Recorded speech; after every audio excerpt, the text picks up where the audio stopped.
The September-October issue of the DNR's Natural Resources magazine features a portrait of this pheasant. It's not the ring-necked pheasant, no white ring around the neck. This is what we are going to call what, Pete? Szechwan Pheasant, officially here in Michigan. Blacknecked pheasant, maybe? Blacknecked, right. Okay, well, this is the bird that I bet you is going to rejuvenate pheasant hunting around the country. It's a spectacular story. Pete Squibb has videotaped from China. We're going to bring it to you in just a moment, so stay tuned. I'm Fred Trost. It's Thursday night, time for Michigan Outdoors. From the rugged shore and woodlands of the north, its history of copper mines and iron ore, the Great Lakes fisheries. To the farmlands of the southern counties we'll look around again, and all that waits the sportsman in the state of Michigan. And sometimes when the moon brings out the diamonds in the snow, and the stillness of the forest lies encased in Arctic cold, the wind might whisper through the trees, listen if you can, it tells you of the beauty in this state of Michigan.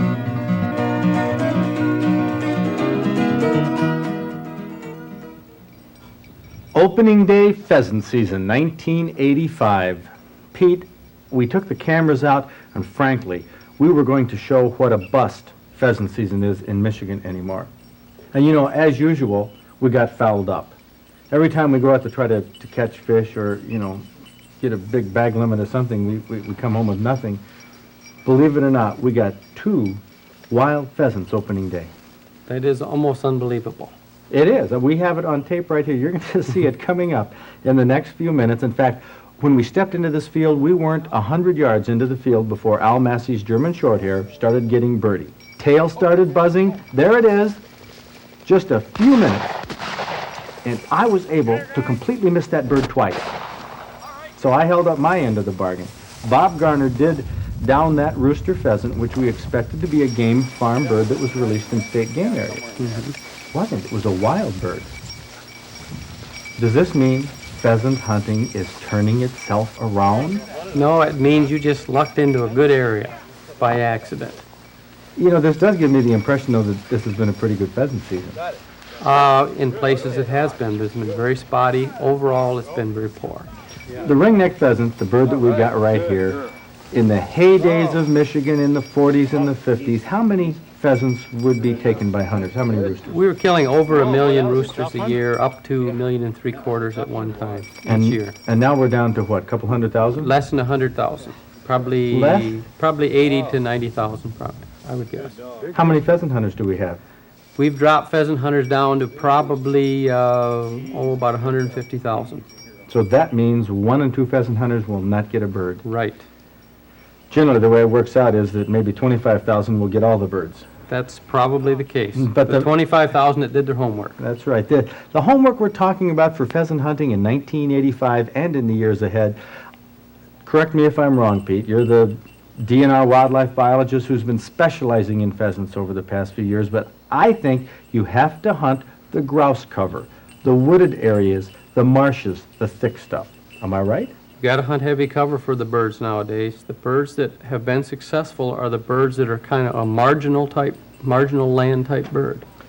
And as you said, there are not many of these birds left. No. Which is unfortunate. Now, a number of things have been tried, planting pheasants, raising them and letting them go. But I don't think our ringnecks adapt naturally to this type of terrain. No, for some reason, the birds that we have in this country are a prime agricultural land species. Now, here's a bird that you brought back from China. You brought back a couple dozen of these birds, I think, about a year ago. Right. Black-necked pheasant. They look like the ringneck, except they're a little bit smaller. They appear to be extremely nervous compared to our old friend the ringneck here, which is more like frankly, like a chicken. Yes. It's gotten to be not domestic, but certainly adapted to man. This is the black-necked pheasant. Is the lack of the white ring around the neck the major difference? Yeah, it's the same species bird. It's a different subspecies is the only difference. It has the long barred tail. Right, long barred tail, basically brown gold colored body, with the golden colored wings with a blue or a green patch on it. Your idea is to go to China, bring some birds back, go back, bring some eggs back, and introduced this new subspecies. Right. And these come from China. Yeah, these come from China, mainland China, People's Republic, in Sichuan province, which is in south-central China. Now, the videotape for the next 2 minutes here, folks, is going to be a little rugged on your home set. Pete Squibb took this with a home video unit in China, but it's very unusual footage. This is near the Tibetan border? Right, this isn't too far. This particular shot here is probably within 100 miles of Tibet, but we got the birds in this area right here. The Chinese collected eggs for us here. It's in the mountains, just off the foothills of the Himalayas. Elevation is probably about 5,000 feet.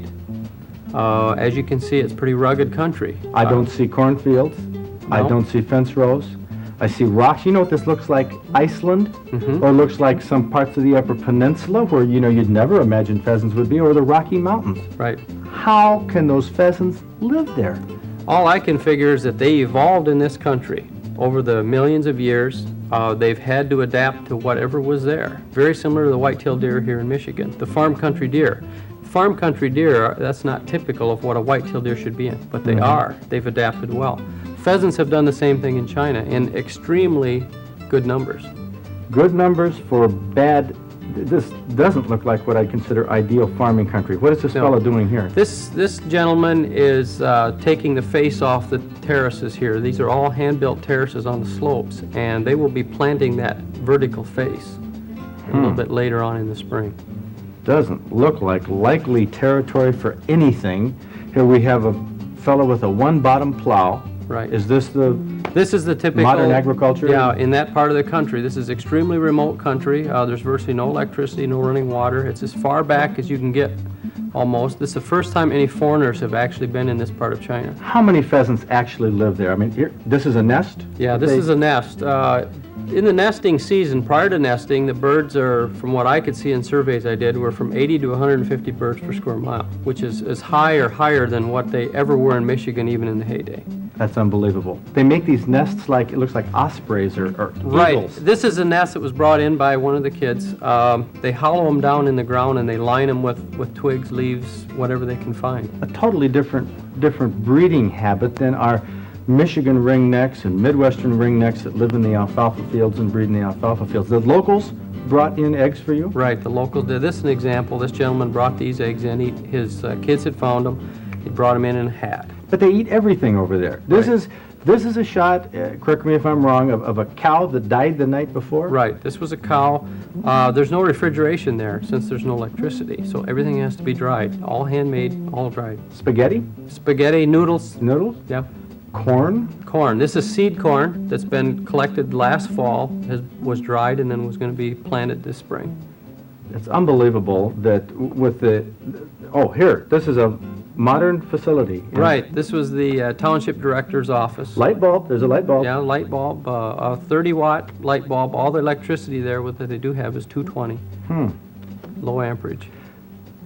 This territory, which, here's a face of a mountain getting very close to the Tibetan border in the Himalayas. You're telling me that pheasants can live there? Right. We found, we took a 3-week period, we took a jaunt through most of the western part of the country's province, and we found pheasants from the rice paddies right up to subalpine country above timberline. How many eggs did you bring back? We brought back 2,300 eggs. Now, these eggs you're hatching, breeding. When will you start releasing these birds into our Michigan habitat? The first birds will be released in the spring of '87, and hopefully within 3 to 5 years we'll see what's going to happen. The initial areas we release will be closed to all pheasant hunting for probably at least a 3-year time period. The pheasant hunting that we're doing right here, you see that we're hunting on aspen edges, Right. the thickets. Overgrown fields. This is where the Szechwan pheasants will do the best? This is what I would expect them to do the best in after seeing where they actually come from in China. We Now- don't have the mountains here, but it's the same type of habitat. Do they hunt the pheasants in China? They don't hunt them like we do. It's a subsistence food gathering. There's no closed season on them. They hunt them just like people in this country did back in the late 1700s or early 1800s. Shotguns? They all have shotguns. They're all matchlocks, the original matchlocks. The Chinese invented firearms, so they have the originals there yet. Don't they also trap them? Or They trap them, they snare them, anything goes? they use a net. Right, any way they can get them. So those Szechwan pheasants have far more hunting pressure. They have year-round hunting pressure from... Yes, right. On the adult birds, on the young birds, on the eggs. They collect the eggs and eat them themselves or feed them to the dogs. And you're telling me that they still, despite that pressure and despite those mountains, have more birds there than we ever had in our heyday. Right. Whoa! Check this out, Pete. That just about scared me. A hen flew up. That hen had to be a wild, native ringneck hen. But you don't expect that the ringnecks will come back?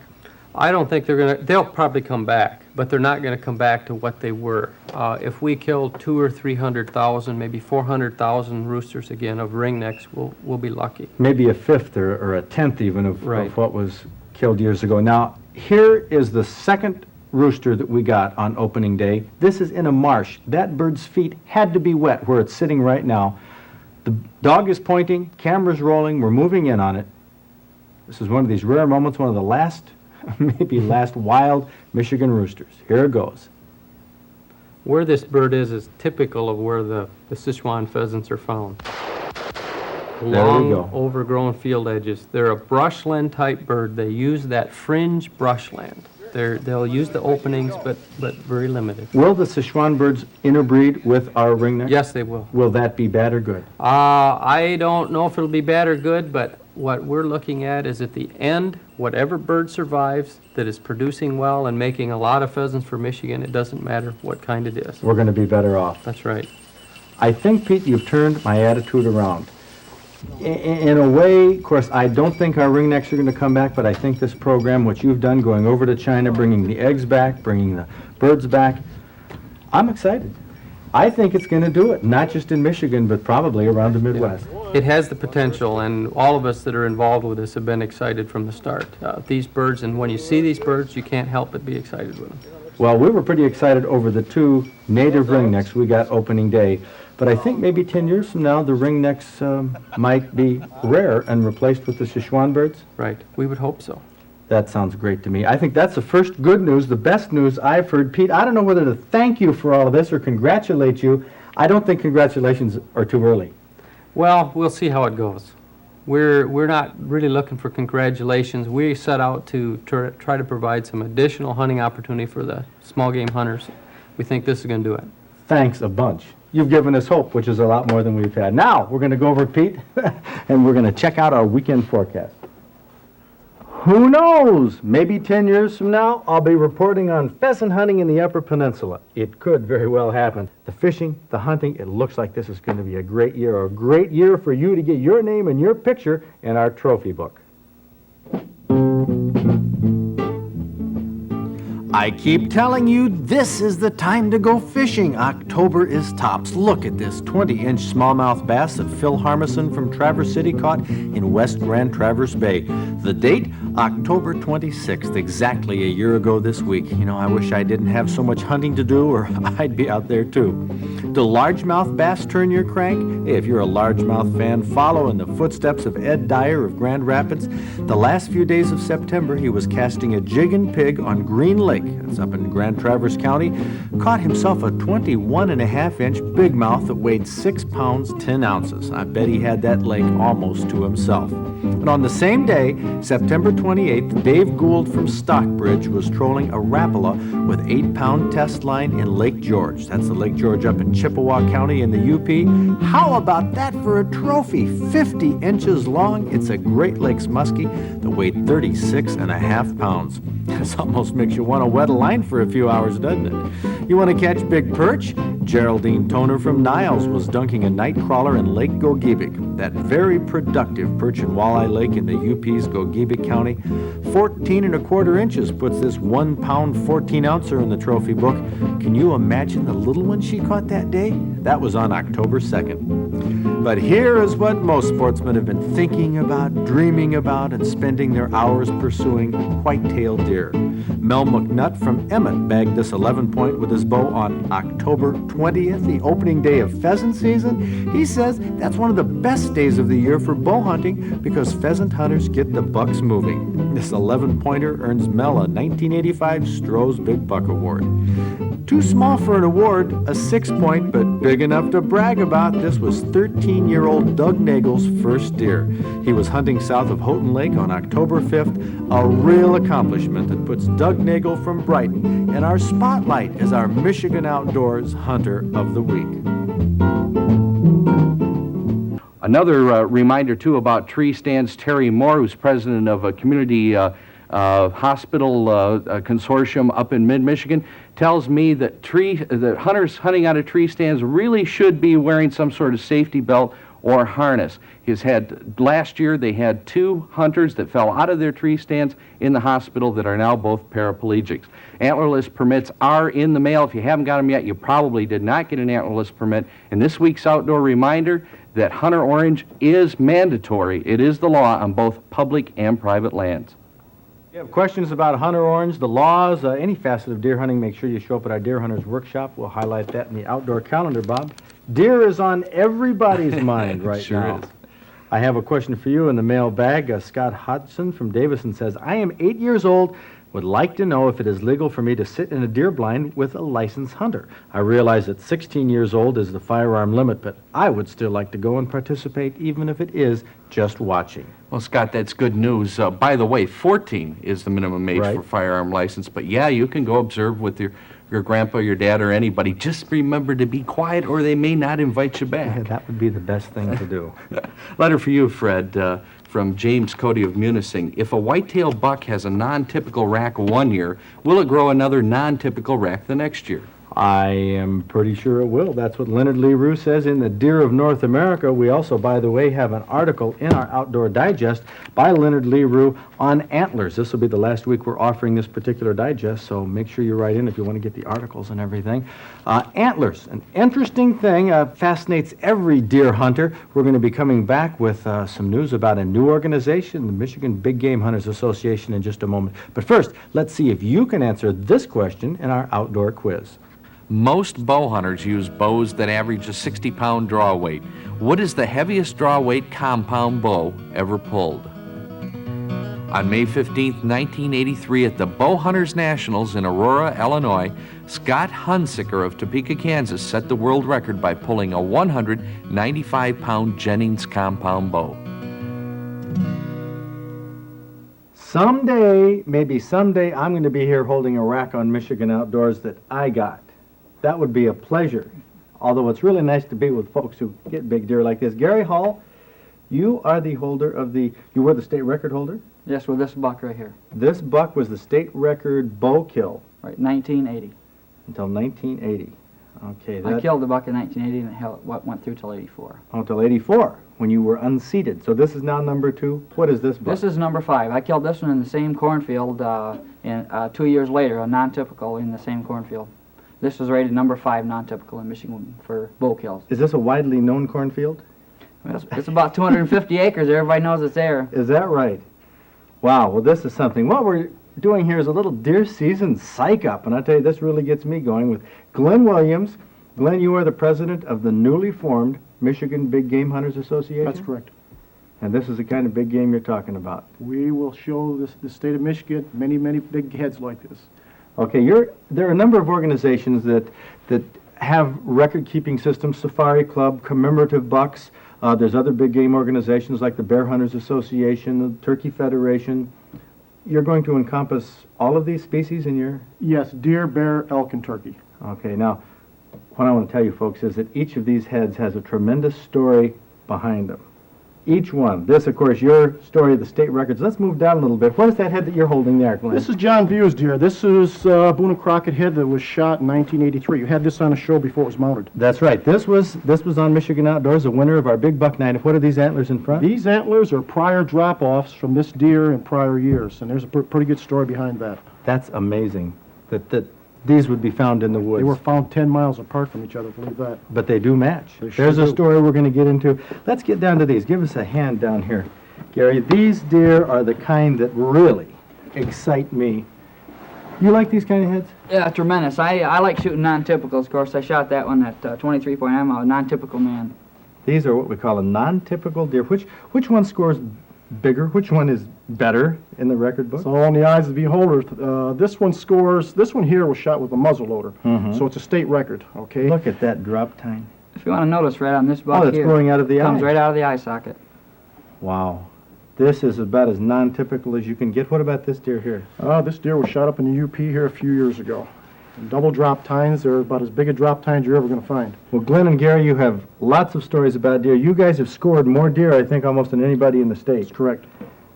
You're going to come back and tell us I how sure and will. where the big ones were taken? We sure will. Hey, this is a psych if you're going to hear the stories on these deer in the future. For those of you pheasant hunters who got a pheasant this year, or in the case of this one, Kathy, you wanted me to pull a pheasant out of the freezer. This was a last did year's it. bird. Oh, you'd never know it. This recipe, you'd never know. That's the kind of recipes I think a lot of sportsmen That's and their right. families will like, things that you can pull out of the freezer. What do you call this one? It's Quick, creamy pheasant. quick, creamy pheasant. Boy, Right. it sure is tasty. It is. How do you put it together?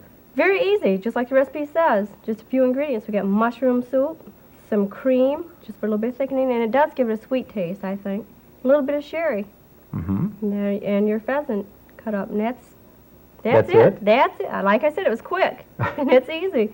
No spices. No. Well, you can see that pheasant there is, And in the pressure cooker, which you don't have to monkey around with a lot. Once it's in there, that's it. well, that does have a tad bit of freezer burn on it. We do have an article coming out in the next digest. that How to take explains care how of to freezer take burn. care of freezer burn and wrap these Prevent it, things. not take That's care right. of it. But this is old pheasant. We put it in the, cut it up in serving pieces, and then Right, what? you put it in a moist, like this, moist cooking method, and it doesn't dry out, So some mushroom soup, right? which goes good with a lot of wild fowl. Oh, yeah, right. Or And rabbit. It doesn't make it real heavy either. Some cream, Quite a bit of cream. yeah, right.